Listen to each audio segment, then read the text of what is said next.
Amigos, hay tantos entuertos en la sociedad dominicana que una cosa tan grave, tan dramática, como lo es el caso de las niñas, de todas las menores de edad, que tienen uniones con adultos, libres o aunque estén oficializados, que me imagino que debe ser una excepción, que eso, con tantas cosas, que la gente la mata en la calle, que Odebrecht, que se los roban todo, no se le ha prestado toda la atención que merece un drama como este. Gracias.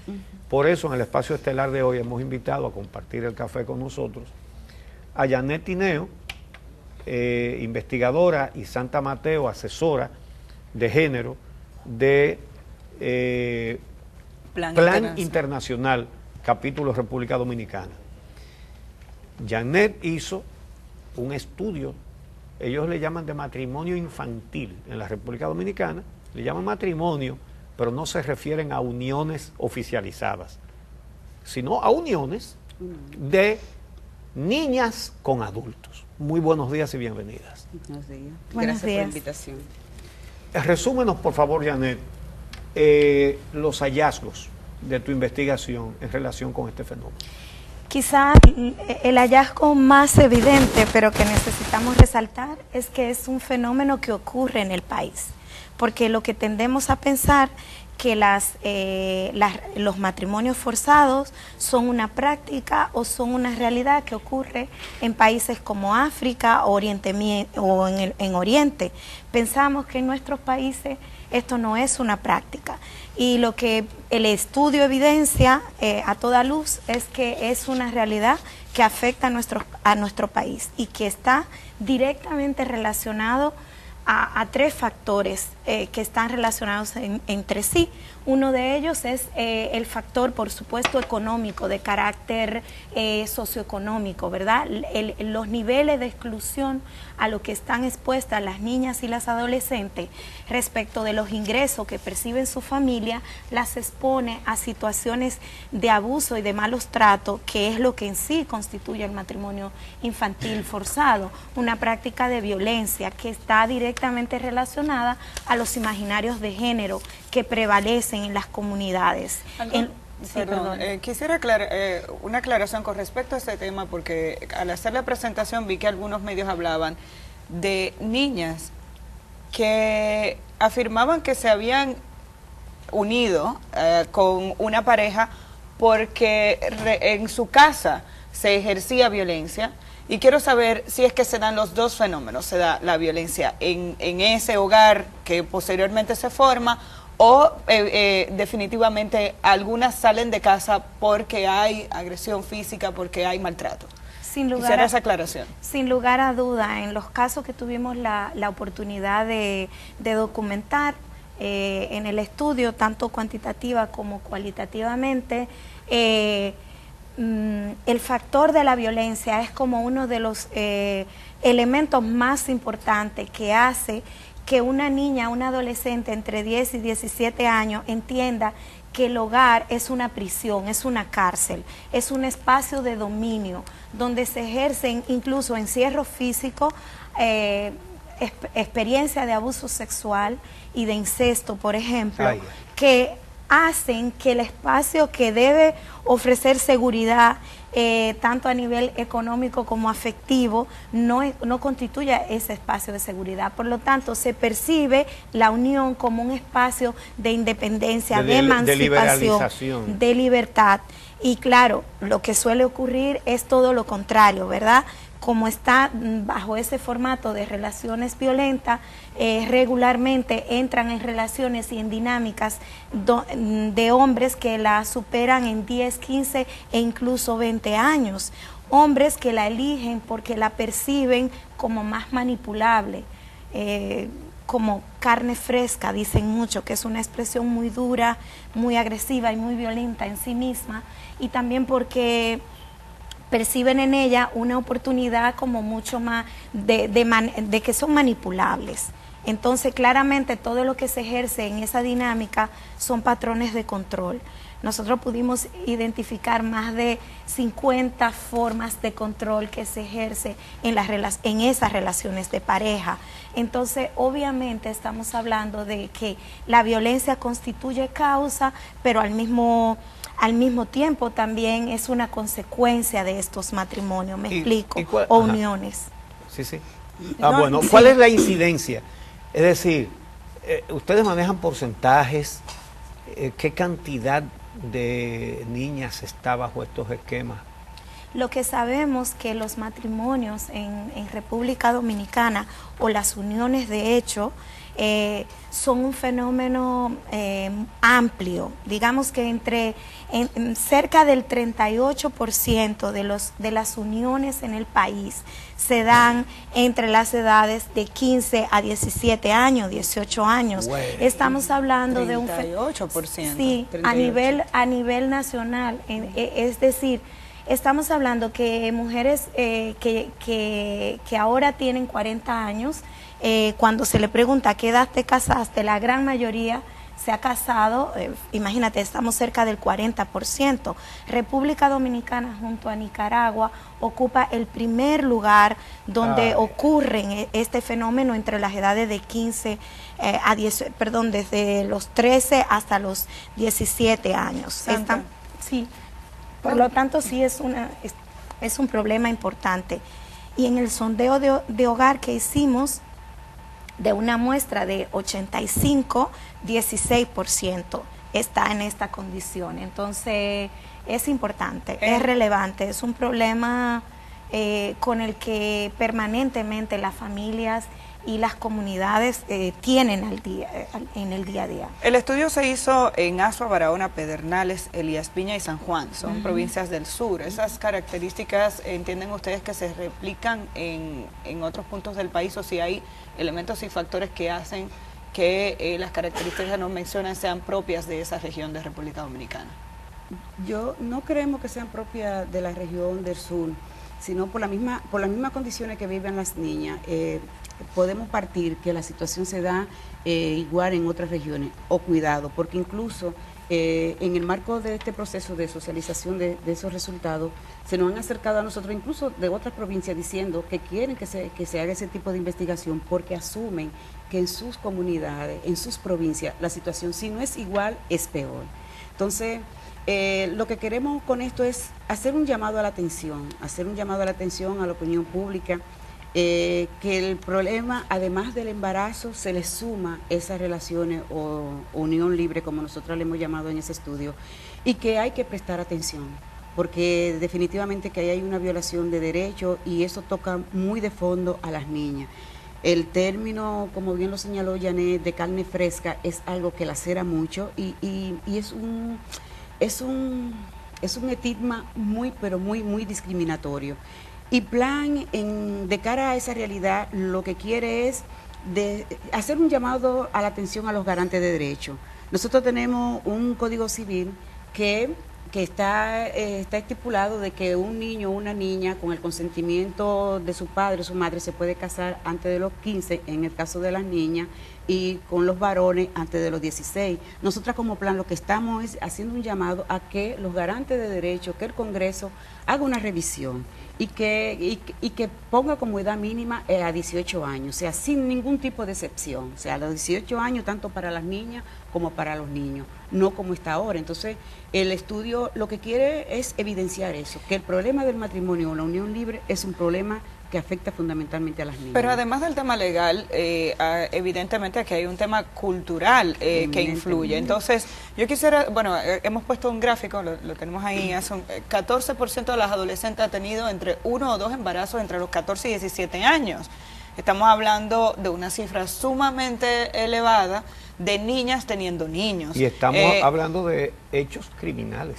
Sí, sí, claro. Eso es un crimen, eso no es ninguna otra cosa. Claro, entonces usted habla de la necesidad de modificar una ley que permitiría, porque si la ley permite que con la autorización de los padres se puedan casar a una edad menor, de entrada si son 2 menores casándose, se elimina el tema de la violación que se establece cuando es un adulto casándose con una menor. que es lo que la ley aún así castiga. sería dramático también. Claro, entonces, que no es el caso. A lo que voy es, que lamentablemente no es más el allá caso. del aspecto legal, las consecuencias que tiene para un niño y una niña casarse o tener una relación formal a estas edades, ¿cuál es el impacto que eso tiene en la comunidad y cómo podemos trabajar para eliminar eso? Porque si en la cabeza de sus padres o de la comunidad eso es lo común, eso es lo normal, esas prácticas se van a replicar. Entonces quisiéramos saber en términos de impacto, ¿por qué tenemos que evitar esto? Mira, ¿por qué hay que evitarlo? Porque definitivamente una niña cuando se une a temprana edad, definitivamente se le malogra todo su proyecto de vida. Abandona la escuela porque tiene que irse, como usted lo señalaba, don Uchi, tiene que irse a cuidar un niño como ella. No concluye sus estudios, por lo tanto no tiene oportunidad ni acceso a tener una vida digna, como debiera ser. Ni va a tener un ingreso. Ni va a tener un ingreso que le baste para vivir. Que le baste para vivir dignamente. Entonces ahí vuelve nuevamente y caemos en todo lo que es la exclusión social, por un tema de pobreza, por un tema de falta de oportunidad. Y a las niñas, a las adolescentes, a nuestras jóvenes, le impacta significativamente, porque hay un total malogramiento de lo que son sus proyecciones futuras. Entonces ya, o sea, una niña con 13 años, con 14 años, cuidando a un niño, ¿dónde va a llegar? Entonces queremos hacer un llamado también a las comunidades, que no normaticen esas relaciones, que dejen vivir a la niña su niñez para que luego se convierta en una mujer adulta y pueda tomar decisiones. Que de ahí es el malogramiento, o sea, como una niña, por querer resolver una situación, entonces se malogra y se troncha todo su futuro. ¿Qué debemos de hacer? Trabajar con la familia fundamentalmente, pero sobre todo que el Estado, como garante de derechos, dote a la familia de herramientas para que pueda entonces poder acompañar ese espacio de crecimiento. ¿Cómo cuál es de esa sus herramienta? niñas. Herramienta de cómo abordar el tema, por ejemplo, de la salud sexual y derechos reproductivos. El Estado puede hacer campañas de sensibilización que lleguen a las comunidades. El Estado, a través de sus programas, puede orientar a la familia, pues se pueden hacer brochures, alfabetización en derechos humanos. Es una humanos. cosa fundamental, porque alfabetización en derechos humanos. Derechos humanos, porque Explícanos un poco.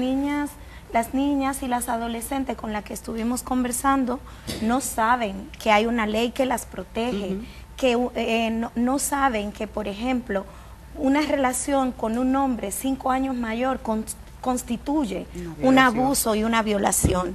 Entonces, y también una información que también llegue a los hombres adultos, información para que también los hombres entiendan que cuando cometen esos hechos están incurriendo también en una violación de derechos humanos. Entonces, lo que estamos hablando es de la necesidad de políticas sociales, que las políticas sociales no se limiten solamente a un bono en agua o en luz o en gas, sino que esas políticas realmente atraviesen el cambio también de las pautas de relación entre hombres y mujeres en las comunidades. Amigos, perdón, porque tenemos que hacer una pausa. A usted le atañe esto de manera directa. A usted hombre, a usted mujer, a usted dominicano, a usted dominicana, le atañe esto. No se muevan. Regresamos para concluir esta conversación con Janet Tineo y con Santa Mateo sobre las uniones de menores de edad con hombres adultos. Regresamos.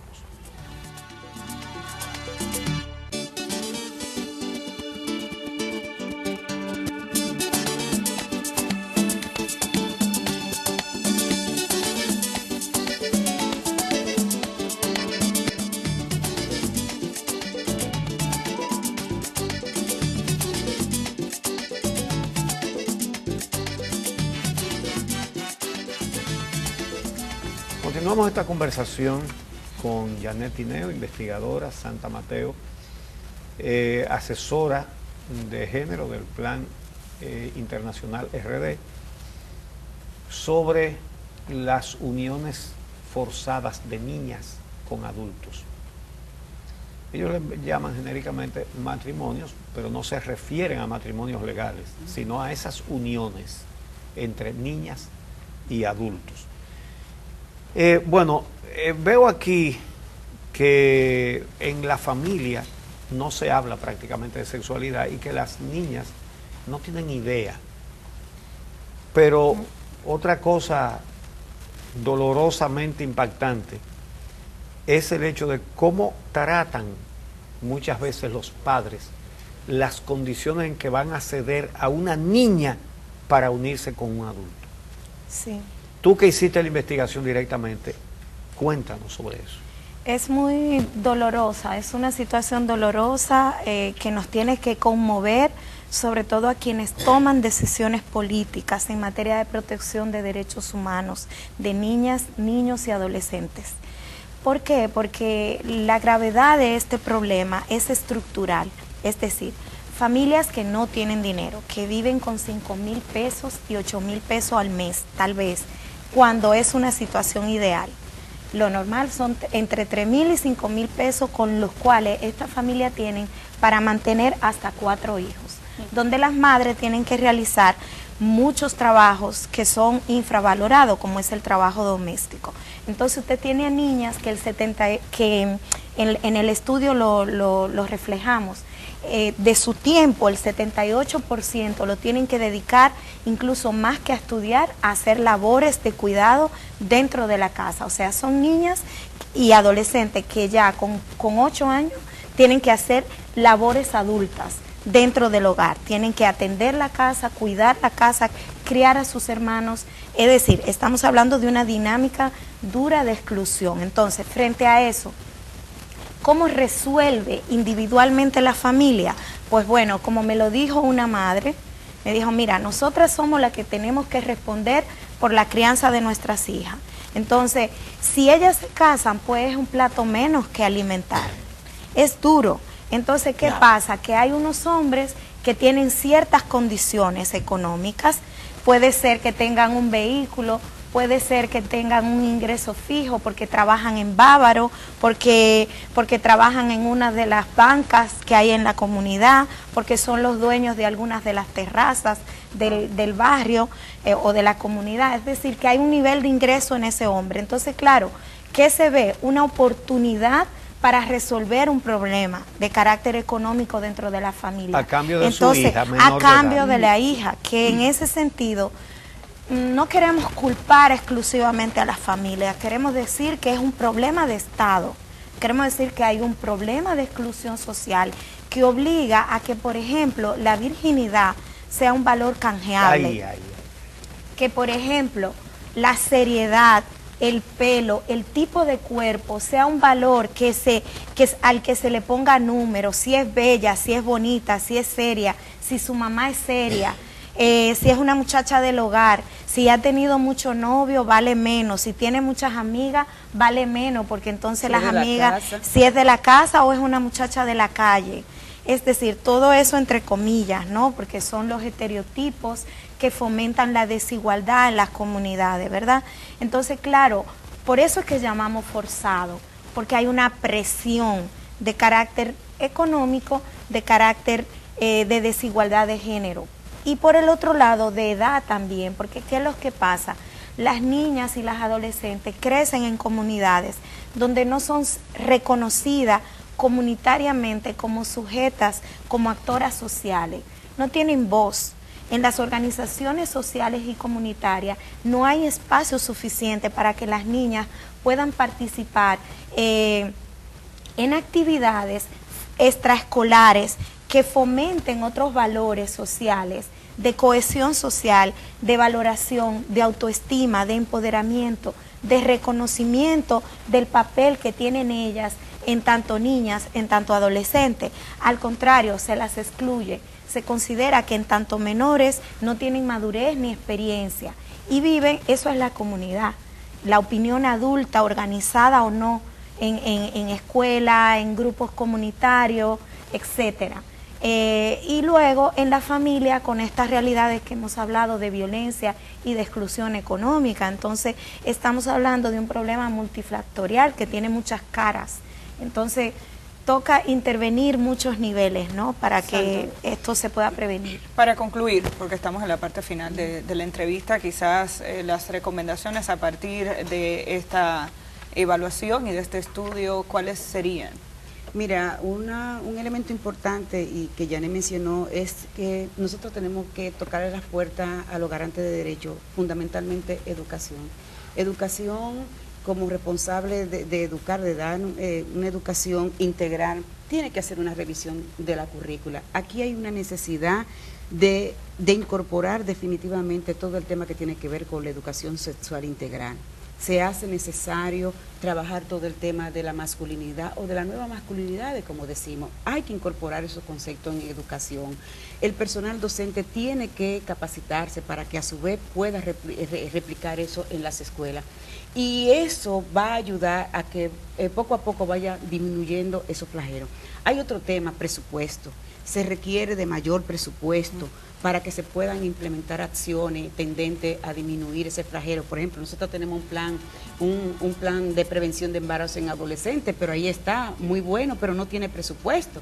Y también se requiere de una buena articulación con las diferentes instituciones garantes de derechos para dar respuesta a esas necesidades. Bueno, pues queremos agradecer la presencia aquí de Janet Tineo y de Santa Mateo, ambas en representación del Plan Internacional, que ha hecho este estudio que esperamos sea utilizado como fuente de información para continuar discutiendo las políticas públicas que hace falta implementarse en el país para disminuir esta desigualdad que existe entre hombres y mujeres, la desigualdad social, porque también está muy relacionada con este tema, sobre todo en comunidades donde hay serias dificultades económicas, este tipo de situación se replica muchísimo más.